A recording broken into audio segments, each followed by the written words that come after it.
Hi hello friends, എല്ലാ കൂട്ടുകാർക്കും നമ്മുടെ നാളത്തെ പ്രൊമോ റിവ്യൂയിലേക്ക് സ്വാഗതം. അങ്ങനെ ശ്രുതി ആണെങ്കിൽ എനിക്കടുത്ത് പറയേണ്ടത് കഷ്ടിച്ചാണ് അയാളുടെ കയ്യിൽ നിന്ന് രക്ഷപ്പെട്ടെന്ന് പറയുമ്പോൾ എനിക്കേ പറയണ്ട, അതെ ജസ്റ്റ് മിസ്, എങ്ങനെ അയാൾ കണ്ടുപിടിച്ചെങ്കിൽ നമ്മുടെ പ്ലാൻ എല്ലാം പൊളിഞ്ഞു പോയെന്നെ ശ്രുതി എന്ന് പറയുമ്പോൾ അതെ എനിക്കറിയായിരുന്നു ആ ശ്യാം തീർച്ചയായിട്ടും ഇങ്ങോട്ടേക്ക് വന്നിട്ട് എന്നെ നോക്കുമെന്ന്. നമ്മളൊരു വലിയൊരു മണ്ടത്തരം കാണിച്ചു എനിക്ക് ചേട്ടാ. എനിക്ക് മനസ്സിലായി, നമ്മൾ ഒരിക്കലും ഇവിടുത്തെ വാഹനം എടുത്തിട്ട് അയാളെ ഫോളോ ചെയ്യാൻ പാടില്ലായിരുന്നു. അതെ, ശേ ഇനിയിപ്പോ എന്താ ചെയ്യാ? അയാളെ ഇനി ഫോളോ ചെയ്യേണ്ട എന്താ ശ്രുതി ചെയ്യാം? നമുക്ക് നോക്കാം, വേറെന്തെങ്കിലും വഴി നമുക്ക് ഉണ്ടാവും എനിക്ക് ചേട്ടാ എന്ന് ശ്രുതി പറയണം. അങ്ങനെ ശ്യാമാണെങ്കിൽ മനസ്സിൽ വിചാരിക്കണ്ട, എന്നാലും ശ്രുതി വന്ന പോലെയാണല്ലോ തോന്നിയത്. പക്ഷെ അവള് വീട്ടിലുണ്ട്. എന്റെ തോന്നലായിരിക്കും. എന്തായാലും ശ്രുതിനെ വിശ്വസിക്കാൻ പറ്റുമെന്നുള്ളത് കടമ്പകളൊന്നും കടന്നിട്ടില്ല. ആദ്യത്തെ പരീക്ഷണം മാത്രമേ അവൾ വിജയിച്ചിട്ടുള്ളൂ. ഇനിയുണ്ടല്ലോ അശ്വിൻ വിളിച്ച കാര്യം അവൾ ഇതുവരെ എന്നോട് പറഞ്ഞിട്ടില്ല. അപ്പൊ അതെന്താന്നും കൂടി അറിഞ്ഞിട്ട് ഇനിയുള്ള കാര്യങ്ങൾ അവളെ ഒപ്പം കൂട്ടണോ വേണ്ടെന്ന് തീരുമാനിക്കാൻ പറ്റൂ എന്ന് ശ്യാം മനസ്സിൽ ഉറപ്പിക്കുകയാണ്. അതിനുശേഷമാണെന്നുണ്ടെങ്കിൽ നമ്മുടെ മുത്തശ്ശി പറയുന്നുണ്ട്, ശ്രുതിയുണ്ട്, അഞ്ജലി ഉണ്ട്, ശ്യാമുണ്ട്, മനോരമയുണ്ട്, എല്ലാവരും ഉണ്ട് കേട്ടോ.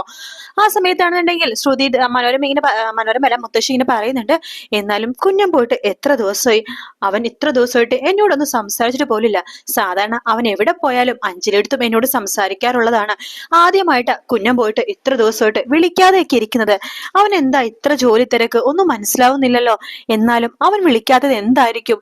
എന്തായാലും എനിക്കൊരു സമാധാനമില്ല. അവൻ എന്തിനു പറ്റിയിട്ടുണ്ടാവുമെന്ന് പോലും എനിക്ക് സംശയം തോന്നുന്നു എന്ന് മുത്തശ്ശി ഒരു സംശയം പറയുമ്പോഴേക്കും ശ്യാം എടുത്ത വായിക്ക് പറയണ്ട്, മുത്തശ്ശിക്ക് ഒരു സംശയവും വേണ്ട, അളിയന ഒരു കുഴപ്പമില്ല, അളിയൻ സേഫ് ആണെന്നേ. ദേ ഇന്നലെ കൂടി ശ്രുതിനെ വിളിച്ചേ ഉള്ളൂ അളിയൻ എന്ന് പറയാണ്.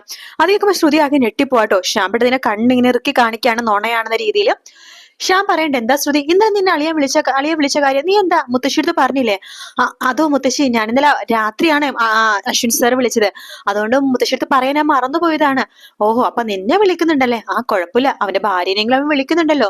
മുത്തശ്ശീനെ അമ്മ ചേച്ചിനെ അവനെ വേണ്ട ഇപ്പൊ. അയ്യോ മുത്തശ്ശി, അങ്ങനെയൊന്നുമല്ല, നിങ്ങളെല്ലാരും ഉറങ്ങി കാണുമല്ലോ എന്ന് വെച്ചിട്ടാണ് എന്നെ അശ്വിൻ സാർ വിളിച്ചത്. എന്തായാലും അവനെ കുഴപ്പമൊന്നുമില്ല മോളെ. അവൻ എപ്പോ വരുന്ന കാര്യം എന്തെങ്കിലും പറഞ്ഞായിരുന്നോ? 2 ദിവസത്തെ കൂടി വർക്ക് ഉണ്ടെന്നാ മുത്തശ്ശി പറഞ്ഞത്, അതിനുശേഷം വരുമെന്നാ പറഞ്ഞത്. അവൻ വരട്ടെ, അവനെ ഞാൻ വെച്ചിട്ടുണ്ട്. എന്തായാലും ഇത്രയും ദിവസം മാറി താമസിച്ചതിന് അവന് 2 ഞാൻ കൊടുക്കുന്നുണ്ട് എന്നൊക്കെ മുത്തശ്ശി ഇങ്ങനെ പറയാണ് പരിഭവം.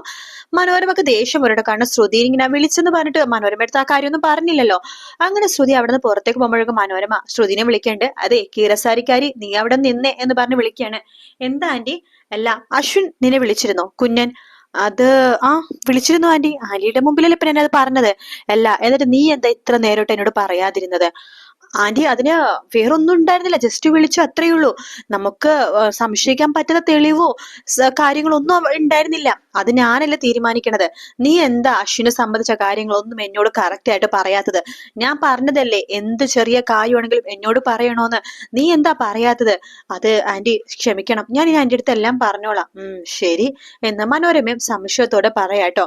അതേസമയം അശ്വിനെ കണ്ണുപൂട്ടി വേറൊരു സ്ഥലത്തേക്ക് കൊണ്ടിടാണ് ഗുണ്ട. ശേഷം അശ്വിൻ നോക്കുമ്പോഴേക്കും അവിടെ മണിനാഥവും കേൾക്കുന്നില്ല, ട്രെയിൻ പോണ ശബ്ദവും കേൾക്കുന്നില്ല.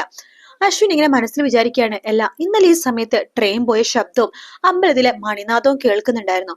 പക്ഷെ ഇപ്പൊ അമ്പലത്തിലെ മണിനാഥവും ഇല്ല, ട്രെയിൻ പോണ ശബ്ദവും ഇല്ല. ഇതേപോലെ വേറെ സ്ഥലമാണോ? എന്താ സംഭവിക്കുന്നത് ഒന്നും മനസ്സിലാവുന്നില്ലല്ലോ എന്നൊക്കെ അശ്വിനും ഇങ്ങനെ വിചാരിക്കാട്ടോ. ശേഷം ശ്രുതിക്ക് മനസ്സിലായി ശ്യാം തന്നെ പൂർണ്ണമായിട്ടും വിശ്വസിച്ചിട്ടില്ല എന്ന് ശ്രുതിക്ക് മനസ്സിലായി. മാത്രമല്ല ശ്രുതിക്ക് കുറച്ചുകൂടി ശ്യാമിന്റെ വിശ്വാസം വേണമായിരുന്നു. അതുകൊണ്ട് തന്നെ ശ്രുതി ശ്യാമിനോട് മനസ്സ് തുറന്നിങ്ങനെ, അതായത് ഒരുപാട് അടുപ്പമുള്ളത് പോലെ, അതായത് തനിക്ക് ശ്യാമിന് ഇഷ്ടമാണ് എന്ന രീതിയിൽ ബിഹേവ് ചെയ്യുന്നുണ്ട്, അതായത് സംസാരിക്കുന്നുണ്ട്. അതിനോട് ഓൾറെഡി പറഞ്ഞതാണല്ലോ. അങ്ങനെ സംസാരിക്കുന്ന നമ്മുടെ മനോരമ കേട്ടിട്ട് ശ്രുതിനെയും അതുപോലെ തന്നെ ശ്യാമിനെയും തെറ്റിദ്ധരിക്കുകയാണ്. അപ്പൊ ഇങ്ങനെ തെറ്റിദ്ധരിച്ച് കഴിയുമ്പോൾ ഈ മനോരമ എന്താ ചെയ്യുന്ന വെച്ചാല്, അഞ്ജലി പിറ്റേ ദിവസം അമ്പലത്തിൽ പോകുന്നുണ്ട്. അപ്പൊ അമ്പലത്തിൽ പോയിട്ട് അഞ്ജലി പ്രാർത്ഥിക്കുകയാണ്.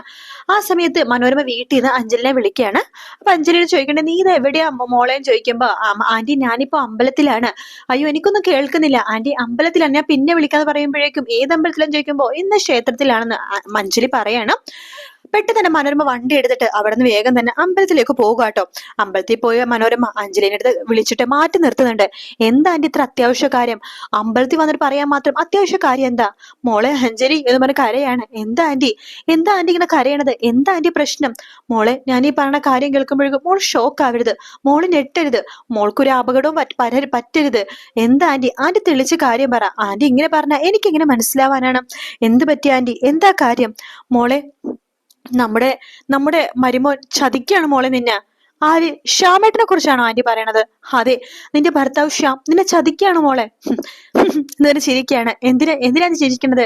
ആന്റി എന്തോ സ്വപ്നം കണ്ടു, അല്ലെങ്കിൽ ആന്റിയുടെ സ്ഥിരബോധം പോയി, അല്ലെങ്കിൽ ആന്റി ഇങ്ങനെ പറയില്ലല്ലോ. നോക്ക്, ലോകത്ത് വേറെ ആരെന്നെ ചതിച്ചാലും എന്റെ ശ്യാമേട്ടൻ എന്നെ ചതിക്കില്ല മോളെ. അത് തന്നെ അവൻ മുതലാക്കണത്, നിന്റെ വിശ്വാസമാണ് അവൻ മുതലെടുക്കണത് മോളെ. അവൻ നിന്നെ ചതിക്കുകയാണ്. അവനെ കീറിസാരിക്കാരും തമ്മിൽ വേണ്ടാത്ത ബന്ധമുണ്ട് മോളെ എന്ന് പറയാണ്. ആന്റി എന്തൊക്കെയാ പറഞ്ഞത്? ശ്രുതി നമ്മുടെ അശ്വിന്റെ ഭാര്യയാണ്. അത് ആന്റിക്ക് ഓർമ്മയില്ലേ? എല്ലാം എനിക്കറിയാം, ഞാൻ വ്യക്തമായിട്ട് അവർ പറഞ്ഞത് കേട്ടതാണ്. നിന്നെ ഡിവോഴ്സ് ചെയ്യാൻ വേണ്ടി ശ്രുതി ശ്യാമിനോട് പറഞ്ഞത് ഞാൻ എന്റെ ചെവി കൊണ്ട് കേട്ടതാണ് എന്ന് പറയുമ്പോ അഞ്ജലി, ഇല്ല ആന്റിക്ക് തെറ്റുപറ്റിയതായിരിക്കും, ഒരിക്കലും അങ്ങനെ ഉണ്ടാവില്ല എന്ന് അഞ്ജലി പറയാണ്. മനോരമ ചോദിക്കുന്നുണ്ട്, നീ ഒരു കാര്യം ശ്രദ്ധിച്ചോ? കുറച്ച് ദിവസങ്ങളായിട്ട് ശ്യാം നിന്റെ അടുത്ത് എന്തെങ്കിലും മറയ്ക്കുന്നത് പോലെയോ അല്ലെങ്കിൽ ശ്യാമിൽ എന്തെങ്കിലും തെറ്റായിട്ട് നിനക്ക് തോന്നിയിട്ടുണ്ടോ എന്ന് ചോദിക്കുകയാണ്. അത് കേൾക്കുന്നത് അഞ്ജലി ഒന്ന് ആലോചിക്കാട്ടോ. കാരണം കഴിഞ്ഞ ദിവസം ശ്രുതി ആദ്യം ഇറങ്ങി വീട്ടിലേക്ക് പോണെന്ന് പറഞ്ഞിട്ട്, തൊട്ടു പിന്നാലെ ശ്യാം ഇറങ്ങി ഓഫീസിൽ പോകണമെന്ന് പറഞ്ഞിട്ട്, പക്ഷെ രണ്ടുപേരും കൂടി ഒരുമിച്ച് എവിടെയൊക്കെ പോയതാണ്. അന്ന് അഞ്ജലി അത് ശ്രദ്ധിച്ചതാണ്. അത് മാത്രല്ല, കഴിഞ്ഞ ദിവസം പായസം റൂമില് വാതിലടച്ചിട്ട് പായസം കൊടുക്കുന്ന രംഗം, അതൊക്കെ അഞ്ജലി ആലോചിക്കുമ്പോൾ അഞ്ജലിയുടെ കണ്ണീന്നിനെ വെള്ളം ഇങ്ങനെ നിറയാട്ടോ. അപ്പൊ മനോരമ ചോദിക്കണ്ടേ, എന്താ മോളെ, എന്താ നീ ഒന്നും പറയാത്തത്? അപ്പൊ നിനക്കും ചെറിയ സംശയങ്ങളൊക്കെ ഉണ്ടല്ലേ? ഇല്ല ആന്റി, സംശയമൊന്നും ഇല്ല. അവരൊരിക്കലും എന്നോട് ഈ ചതി കാണിക്കില്ല മോളെ. നിന്നെ ചതിക്കുക മോളെ. ശ്യാം ഒരു ചതിയനാണ് എന്ന് പറയാണ്. അഞ്ജലിക്ക് ശരിക്കും പറഞ്ഞാൽ അത് വലിയൊരു ഷോക്ക് ആവാട്ടോ. അഞ്ജലി ആകെ തല കറങ്ങുന്ന പോലെ, തളർന്നു വീണ പോലെയൊക്കെ ആവാണ്. കാരണം ഇത്രയും വലിയൊരു ചതി ശ്യാം ചെയ്യുമെന്ന് അഞ്ജലി ഒരിക്കൽ പോലും വിചാരിച്ചില്ല. അങ്ങനെ ശ്യാം ഒരു ചതിയനാണെന്നുള്ള സത്യം ശരിക്കും പറഞ്ഞാൽ മനോരമയാണ് അഞ്ജലിയുടെ അടുത്ത് പറയുന്നത് കേട്ടോ. അതിനുശേഷം അഞ്ജലി അങ്ങനെ അടുപ്പക്കുറവൊന്നും കാണിക്കത്തൊന്നുമില്ല.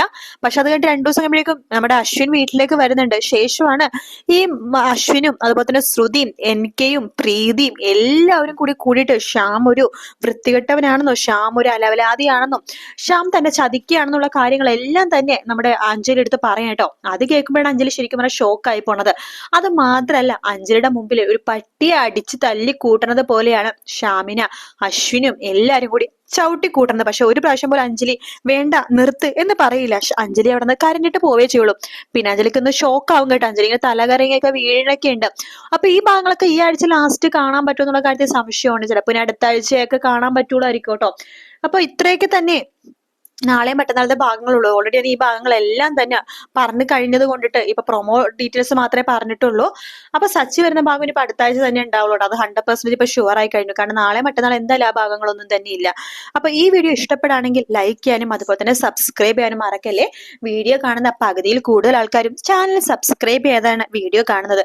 നിങ്ങളൊന്ന് സബ്സ്ക്രൈബ് ചെയ്ത് സപ്പോർട്ട് ചെയ്യണേ.